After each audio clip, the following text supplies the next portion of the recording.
உணர்த்த வராங்க நம் பள்ளி மாணவர்கள். காட்சி 1. அமெரிக்கா சென்ற மாறன் தன் கிராமத்திற்கு ஆவலோடு செல்லுதல்.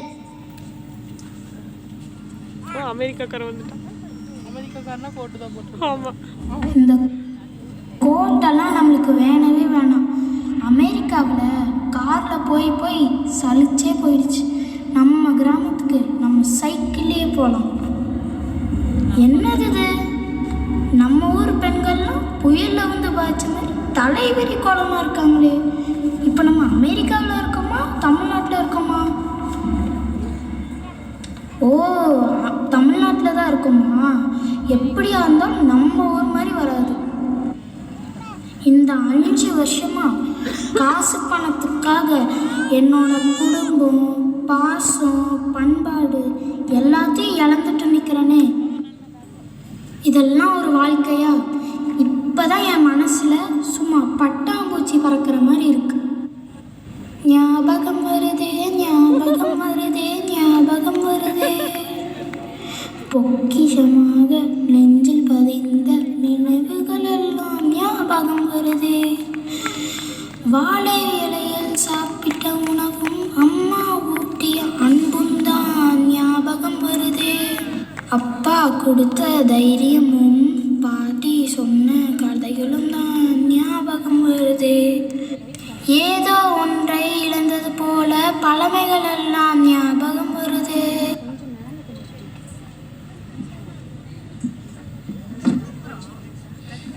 காட்சி 2. மிதி வண்டியில் மகிழ்ச்சியோடு பயணம் செய்யும் மாறன் தமிழ் பண்பாடோடு வாழ்ந்த தன் குழந்தை பருவத்தை நினைவு கூறுதல்.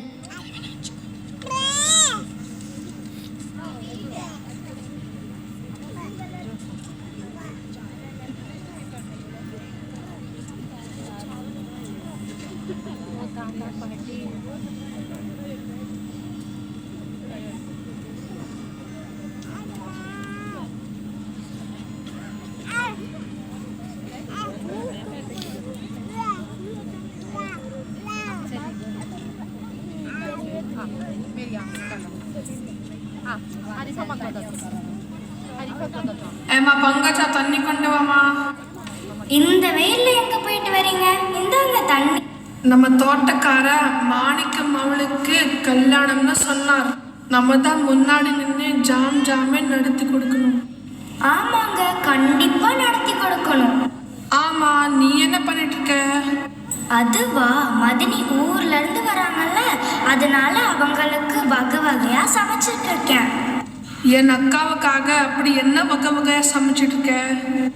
அதுவா, கம்மஞ்சோறு, வெந்தய குழம்பு, வாழைப்பூ வடை, கீரை கடைசல், பருப்பு பாயாசம், ரசம், எள்ளு துவையல், மோருன்னு பார்த்து பார்த்து கொஞ்சம் அன்பையும் கலந்து செஞ்சு வச்சிருக்கேன். சரி பங்கஜா, வாழை இலை பறிச்சுட்டு வர சொன்னியா?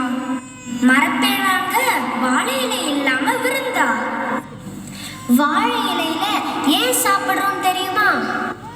அம்மா அம்மா, நம்ம ஏன் வாழை இலையில சாப்பிட்றோம்?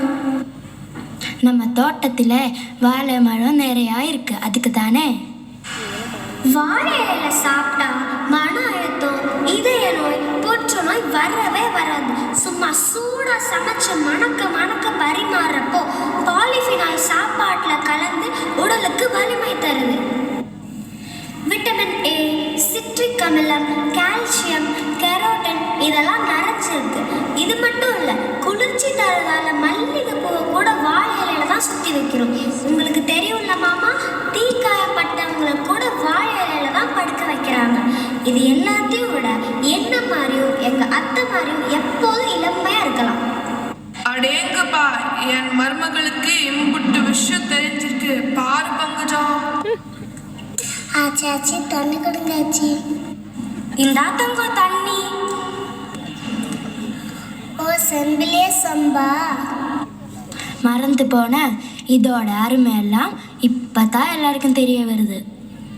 பித்தளை செம்பு பாத்திரத்தில் தண்ணி ஊற்றி வச்சா தண்ணி மூலமாக பரவக்கூடிய நுண்ணுயிர் கிருமிகள் முற்றிலுமாக அழிக்கப்படுது. என்று ஆய்வாளர்கள் கண்டுபிடிச்சு சொல்லியிருக்காங்க. இரும்பு பாத்திரத்தில் சமைச்சு சாப்பிட்டா எக்கு போல் உறுதியாக இருக்கலாம். நம்ம தாத்தா மாதிரி தானப்பா. ஆமாம், சரியா சொன்ன தம்பி. இதே மாதிரி மண்பானையில் உணவு சமைச்சு சாப்பிட்டா அது செரிமானத்துக்கு உதவுது. பல மணி நேரம் ஆனாலும் உணவு கெடவே கெடாது. இதை விட்டுட்டு இப்போ நான்ஸ்டிக்ல சமைச்சா ஒட்டவே ஒட்டாதுன்னு சொல்லி இப்போ நோயை ஒட்ட வச்சுட்டு இருக்காங்க.